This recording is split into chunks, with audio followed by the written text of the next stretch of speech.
건강에 관심이 많아 매년 검진을 받아오던 40대 후반 김모 씨는 올해 검진에서 본인의 폐연령을 듣고 깜짝 놀랐다.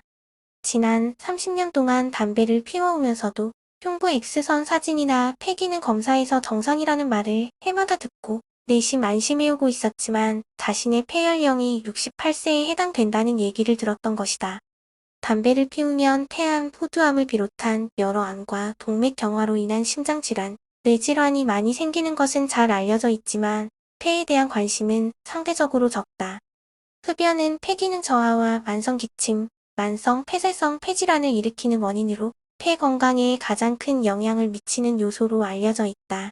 실제 정상 성인에서도 20대를 정점으로 점차 폐기능이 저하되지만 담배를 피우는 경우에는 폐기능이 나빠지는 속도가 정상 성인의 2배가 되고 이러한 효과는 점차 누적되어 나이가 들수록 폐기능이 나빠지는 결과를 낳는다.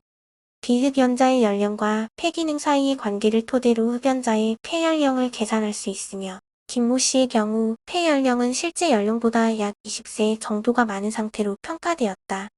물론 담배를 끊으면 폐기능의 악화를 막을 수 있는데 금연 후 초기 2년간은 폐기능이 호전되기도 하고 그 이후에는 담배를 피우지 않는 정상 성인과 같은 속도로 폐기능이 감소되는 것으로 알려져 있다. 흡연자를 괴롭히던 만성 기침과 가래도 금연 후에는 현저히 개선되는 것을 스스로 느낄 수 있다.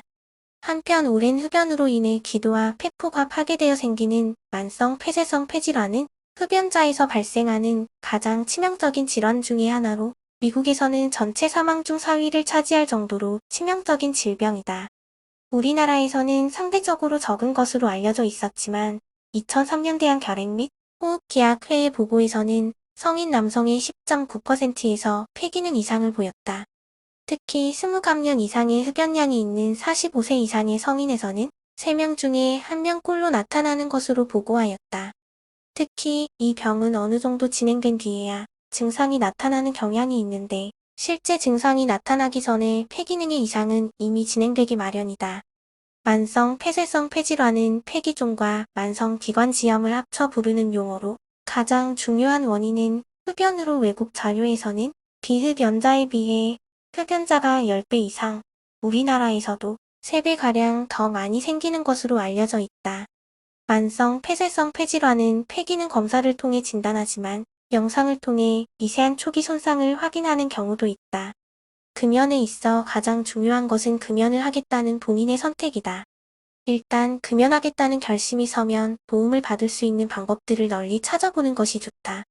많은 흡연자들은 금연은 의지의 문제라고 하면서 상담이나 약물 치료의 필요성을 부정하거나 무시하려는 경향이 있다. 하지만 의지에 의해서만 담배를 끊을 확률 2~3에서 5%인데 비해 상담을 병행했을 때 추가로 3배까지의 상승 효과, 그리고 약물 치료를 병행했을 때 최대 3배까지의 추가 효과가 있다는 것을 안다면 보다 적극적으로 도움받을 수 있는 곳을 찾아보는 것이 현명한 선택이라 하겠다.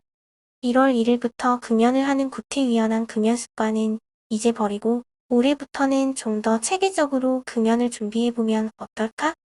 흡연이 니코틴 중독이라는 만성질병으로 알려진 지도 이제 30년이 넘어가는데 아직도 기호품 얘기를 하면서 언제든지 끊을 수 있다고 호기를 부리기에는 흡연의 폐해가 너무나 크기 때문이다.